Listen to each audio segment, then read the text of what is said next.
So while everybody sort of filters in, let me just go ahead and start with the big one. Looks like Kroger. Kroger could be moving on from the 47. Got this excerpt from J-Ski, and I've got another quote that I'm going to read from it as well, from the actual article, which is from the Business Journal and Adam Stern. But this excerpt right here says Kroger could be on the move in NASCAR after this year as part of a shakeup at JTG Doherty Racing, with the potential of America's largest supermarket chain switching to a new team in 2025, according to people familiar with the matter. I'll go ahead and spoil that. The team that they're probably going to go to is going to be Joe Gibbs Racing.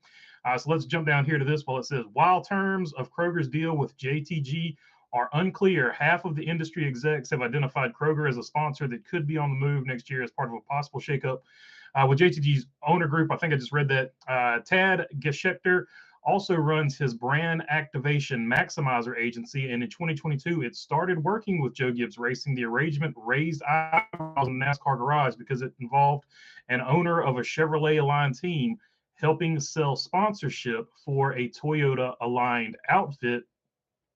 Since most recent offseason, however, industry sources have identified Joe Gibbs Racing as a possible destination for Kroger in 2025, and Geschecter along with it. They coincided with subtle moves since last season that have also seemed to suggest that Kroger Racing could split from its longtime relationship with JTG.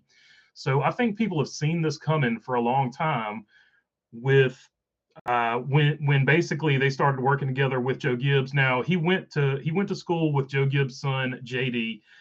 Tad did. So that was always the story as to why he was helping out like that, and that was cool, But everybody, sort of had this inkling that everybody at the time thought, JTG is going to go to Toyota. That was the big story. But now that all this has happened, what's going to happen with JTG and the ownership group? There are basically two ways they can go. They can sell the charter, or possibly somebody buys in to the ownership group. The ownership group, as it stands right now, of course, Brad Doherty, Tad Geschecter and his wife, and a guy named Gordon Smith, who is another businessman. Nobody knows the actual ownership arrangement, who owns how much of what, but it is going to open up, if what this story says is true, it is going to open up. I want to be clear, all this is speculation today. What it would do is open up a window where if somebody wanted to buy into the 47 team, they could buy into the 47 team. And of course, the first name that's going to jump to everybody's mind is going to be Dale Jr. So let me throw either some water or some gasoline onto that fire, because Sugarlands Distilling Company is one of the groups that was signed on with that marketing brand. So I'll let you guys make of this what you make of it. But this is also from that Adam Stern article. When Sugarlands Distilling Company signed on as a partner of JTG Doherty Racing in 2023, JTG was named as a partner of the deal in the press release.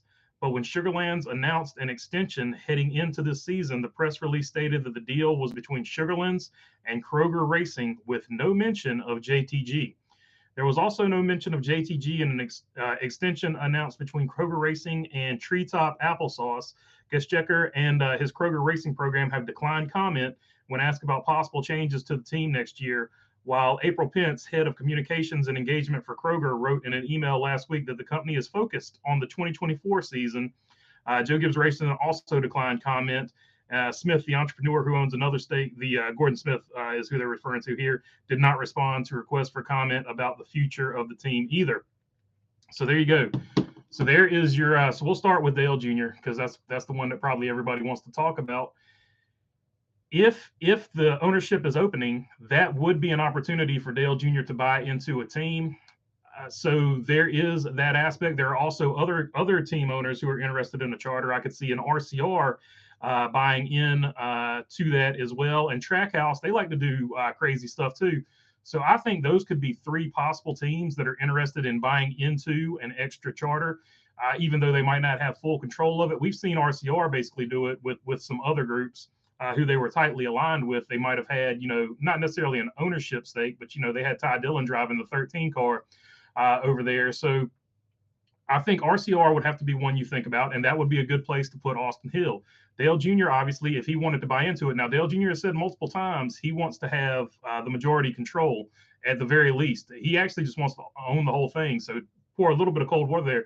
But the fact that Sugarlands Distilling Company might have something to do with some of these movements, depending on how you want to take that information I just read, could lend to maybe the theory that maybe they're saying Kroger Racing because they didn't want to announce that maybe Dale Jr. was in cahoots or working in. The other way of looking at it is they're saying Kroger Racing because Kroger Racing is going to Joe Gibbs Racing. So you can read that either way you want to, but this could be the other opportunity. And if Dale Jr. goes over there, I would imagine somebody like Sammy Smith would be the guy that he would probably go with if he bought into the 47. So, of course, all this is speculation and rumors. And Trackhouse, of course, it would be SVG, right? So we know who that would most likely be. Or you move Daniel Suarez or Ross Chastain over there and put SVG over there at Trackhouse, however you want to work it. But either way, it would just be an extra Trackhouse car, how that would play out. The other end of that spectrum is they close up shop and they sell the charter. So if they sold the charter, obviously the same names that we always talk about are going to be involved. That would be 2311. That would be your Trackhouse. And also, Legacy and RCR would also be in that mix. And Dale Jr. has basically said that, the waters are a little too rich for his blood right now to be buying a charter. So if the charter is sold, I think you could take Dale Jr.'s name out of it. But RCR would still be in the mix with Austin Hill. Legacy would be in the mix with the guy that they're fixing to put into the race car. We're going to get to that story in just a minute with Corey Heim. I think Corey Heim, either way, if Toyota gets this, either way, Corey Heim is going to be your driver here. And also, Trackhouse, if Trackhouse bought it, SVG would be the driver. And then 2311, I think if 2311 buys it, I think Corey Heim is still going to be your driver. So that's interesting. So those are all the sort of what if scenarios of this rumor, but it doesn't address the current driver, the current driver who is Ricky Stenhouse. What would Ricky Stenhouse do in this situation? And a lot of people are like, oh, he would move down to Xfinity, even though he's won a couple championships there, or maybe he runs trucks. I think if Ricky Stenhouse loses his seat here, I don't know that anybody else in the Cup Series would pick him up. I think Ricky Stenhouse would be just as happy going and racing dirt. I could see Ricky Stenhouse just going back and racing dirt. I think that's most likely what he would do, especially with high limit and stuff like that being really, really popular right now. I could definitely see that being what Ricky Stenhouse does if all this happens. I want to be very clear about that.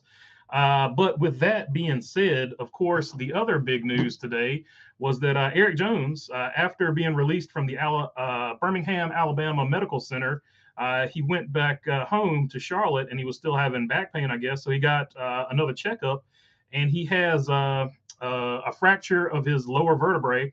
So he is going to be out for the foreseeable future. Now, we don't know when he's coming back. I'm not a doctor, but I have once before slept at a Holiday Inn. So I did the old Google search, of course. And the Google search says that typically with a fractured vertebrae, also known as a spinal fracture, it can take 6 to 12 weeks to heal, but most heal in about 3 months without surgery. The majority of the pain settles by week 6. So there you go. There is... your timeline is looking like 3 months according to this. So I don't know. We don't know how bad it is. That's up between him and his team. But the driver that they have in the seat for the foreseeable future, or at least for this next race, at least, is going to be Corey Heim. So we will get to see what Corey Heim did.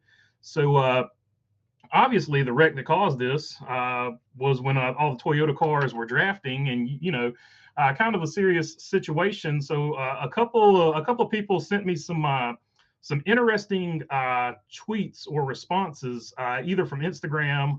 It looks like Instagram, but it could be Instagram or X, where some people were kind of blaming John Hunter Nemechek for the wreck. You got this guy Matt Bayless here saying, "Nice job wrecking the other Toyotas, numbnuts." And John Hunter Nemechek responds, which that's his first mistake. Just ignore stuff like this if you're a driver. But he responds with a ha. So a lot of people are taking that as John Hunter Nemechek's not taking this seriously, even though one of his teammates got injured. And it probably would have, died off there if he hadn't have continued. He responded to another one, which just wasn't, in my opinion, just wasn't a smart thing to do. Cody Bennett said, "Who needs enemies when you have teammates, right?" And John Hunter Nemechek responded with LOL. So low IQ responses given the situation. Erik Jones is out. We wish him the best, but these were not, and I don't necessarily know that John Hunter Nemechek meant anything bad by it, but the optics of it are just so bad. So terrible responses there from him. But we'll have to see what happens from there.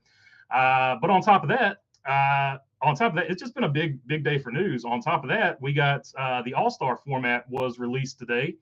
And we're going to have tire options. That is sort of the big takeaway from it. So we're going to have tire options. The teams will be allotted 9. This is from Jayski.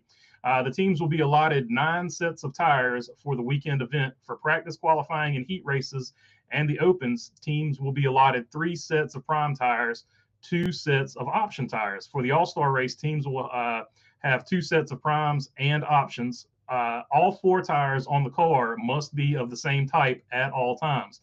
Only the prime tire will be used during both qualifying sessions. For practice and heat races and the NASCAR All-Star Open, teams will also have the option to start on any type of tire. All teams will start on the option tire for the All-Star race. So you will see all 4 sets of tires. That is the deal. And the qualifying will involve the pit crew, and there will be a pit crew challenge. Whoever wins the pit crew challenge gets to select your pit position. And you have to make a pit stop during your qualifying lap. So all that is brought back. I think that's a great thing. I think they need to get the teams back involved in it. I can't remember if they did this last year or not, but I remember talking about this on a previous episode. I'm glad they're bringing it back. That's a good idea. They probably brought it back last year. I just can't remember. Last year was a blur because we went there for the late model race, and I was just exhausted for the whole rest of the weekend. I was working the late model race, I should say. So I was just pretty wore out. It was so hot down there. So pray for all the teams, by the way, because when they repaved with asphalt the infield is incredibly hot. I drank a gallon of water both days, 2 separate gallons of water both days I was there. And still, man, I was still dehydrated. It is just so hot down there in those pits. So yeah, it was. I was worn out. But yeah, that is basically the rundown. So it's going to be interesting to see how those tires play out and how that plays out in the future, right? So what does that mean for the future? Are we going to start having prime tires and option tires like they have in F1 for the Cup Series? I think that is a great idea. I love it. I love every minute of it, and I'm glad that that's what they've got going on. So I will now jump into the chat and see what you guys want to talk about, because I'm pretty sure I'm way behind. Oh, yeah, we're super far behind. But yeah, jumping into the chat now. Let's see here. Vote Rowdy or Truex. Oh, yeah, so the All-Star vote, by the way, the All-Star vote is open. So let's all vote for Josephus at least once.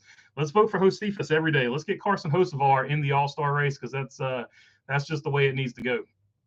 Chrome Diesel saying, hey to everyone. Vote Rowdy